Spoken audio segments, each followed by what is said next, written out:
Voice of America Washington से आलमी खबरों के साथ मैं हूं आयशा तंजीम। फिलिपाइन के वक्त में आज सुबह ज़लज़ले से आने वाली तबाही से 80 से ज़ायद अफराद हलाक हो गए हैं।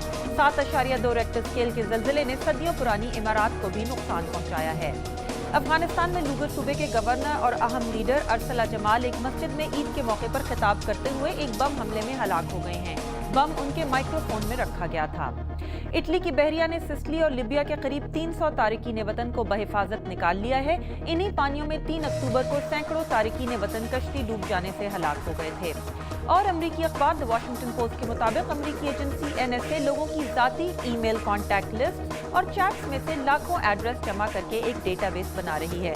अखबार के मुताबिक सालाना 250 मिलियन या 25 करोड़ एड्रेसेस जमा किए जा रहे हैं। आलमी खबरें आप देख रहे थे वॉइस ऑफ अमेरिका वाशिंगटन से। मजीद खबरों के लिए देखिए urduvoa.com।